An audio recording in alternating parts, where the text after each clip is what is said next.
Thanks for joining me again as we take a deeper look into step 6 of Good Trouble. Seek out the truth, not talking points. In our last video, we walked alongside Laura Haviland as she witnessed brutal beatings of young child slaves who, at the mercy of their grandmother, was simply too sick to awaken them for their morning chores. Laura had traveled undercover to Arkansas as a seamstress to get a special message to Anne, a slave woman.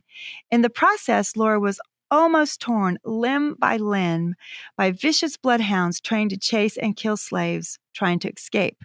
The worst part of being undercover was she could not reveal the true purpose of her trip, and only on her boat trip home was she free to come to the rescue of a sweet, grieving slave couple who were being sold down the river from their children.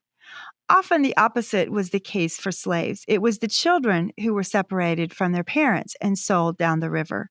In this case, it was elderly parents sold away, and Laura was no longer in the difficult role of being an indifferent observer. So she listened intently to their plight and prayed with them.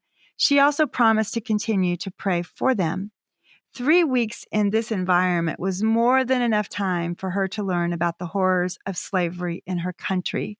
She certainly felt its sting of death. Finally, in Cincinnati, where she could breathe deeply the air of freedom, she embraced her dear abolitionist friends. She left after 2 days, needing to get home and share her adventures with family and friends there. The prevailing feeling arose in the North that only the cannon and sword could destroy this hideous monster of slavery. How she wished it had not come to this.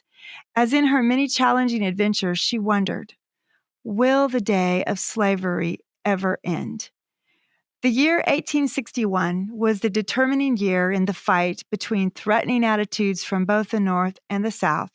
It was not long before the threat of war became a reality, and the future of Mrs. Haviland's Raisin Institute was threatened as well.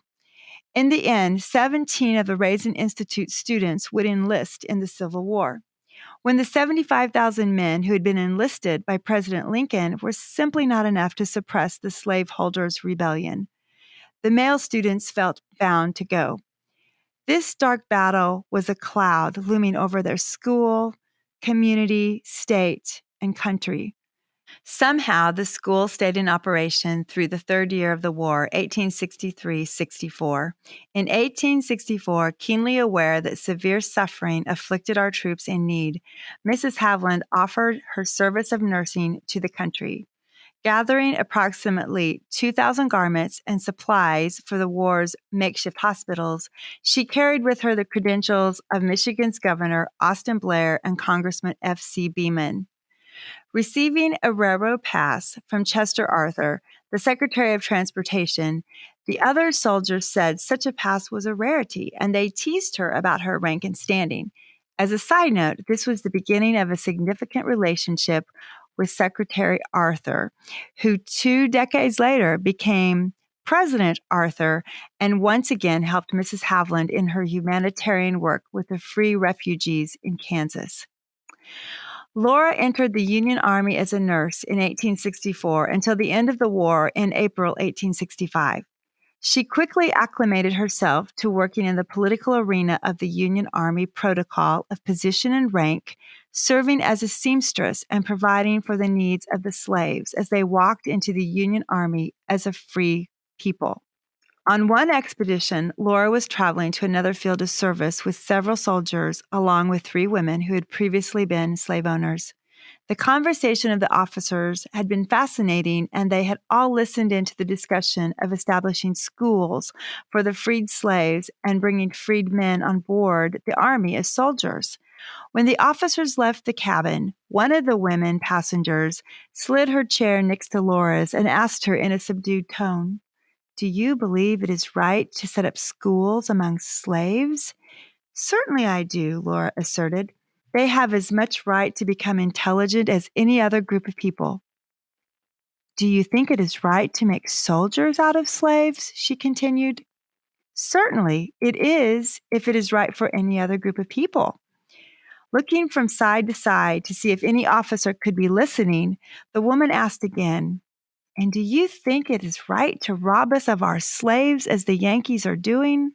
Certainly I do, if by robbery thee means allowing slaves go wherever they please. Laura responded in her common everyday tone of voice, yet the woman seemed to be frightened by her answers. Once again, the ex-slave owner gazed in all directions before she continued in a low tone. I tell you, it is mighty hard. My pa paid his own money for our slaves, and that's not all of which they've robbed us. They have taken our horses, cattle, sheep, and everything. Laura read to her from the book of Revelation in the Bible, the story of God destroying Babylon and taking fine flour and wheat and beasts and sheep and horses and chariots and slaves and souls of men. See, Laura continued, these are the very articles thee has named, and God is the same unchanging Lord today. Shaking her head, she claimed, but I tell you, madam, it's mighty, mighty hard. Our Southern woman closely watched the officers, raising her handkerchief to her face while talking to Laura. This was an attempt to tone down the sound of her already stifled voice. Laura could not help but think, 6 years earlier, her thoughts could not even be echoed as a whisper while slaveholders carried the thought of the day. They enjoyed threatening, intimidating, and cursing abolitionists. How the tables had turned. Now Laura could shout all that was in her heart on the sin of slavery. It was the slaveholder who was now hushed. How our country had changed. Once we find the truth, how do we share it with others of an opposing perspective or worldview? Let's look at the common experiences we share when not only seeking but also speaking the truth. The challenging thoughts that follow must be credited to my mentor and friend, Pastor Steve Childs. First, when we practice the principle of seeking and speaking the truth, many of us aren't speaking the truth. We speak our opinions. We speak our bias. We speak our emotional reaction to something. Sometimes we even speak half-truths, but the reality is the truth is rarely spoken. Second, we don't speak it in love. We rudely smack someone with one of our honest feedback under the guise of, I just tell it like it is.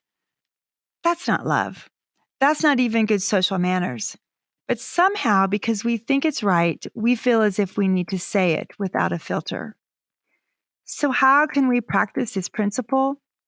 Here are a few suggestions to consider. Before we try to speak the truth in love, does this really need to be said? Sometimes what we may want to say might be true, but it's also petty. Some things really don't matter. Let it go. Do I have a relationship with this person or a right to say this? Most of the time, people need to know that you genuinely care about them before they're able to receive hard truth from you. Is this the right time to say something? Timing is everything. What's the most positive way I can say this? How you say what you say will be even more important than what you say. Telling someone there's a better way to handle something is received better than telling them how horribly they're doing it. Am I emotionally in control? If you try to approach someone when you're angry or upset, you won't be speaking the truth in love. You'll be speaking your perspective of the truth wrapped in whatever prevailing emotion is in charge. Those scenarios don't usually end well. They particularly don't end well when venting on social media. No one really cares for the drama, and no one is concerned about hearing dirty laundry and gossip that often goes along with such vents. A final question for speaking the truth is, have I prayed about this? Pride goes before a fall. It also goes before bad conversations. Talking to God about whether or not you should have this talk is the conversation before the conversation that all of us need to have. After all, if you want to speak the truth in love, it is best to speak to the one who is truth and love. Paul the apostle to the Gentiles shares this with the church in Ephesus. Instead, we will speak the truth in love, growing in every way more and more like Christ, who is the head of his body, the church. Ephesians 4:15. Truth gives definition and direction to love. Love gives compassion and kindness to truth. Trip Prince of Wisdom Hunters.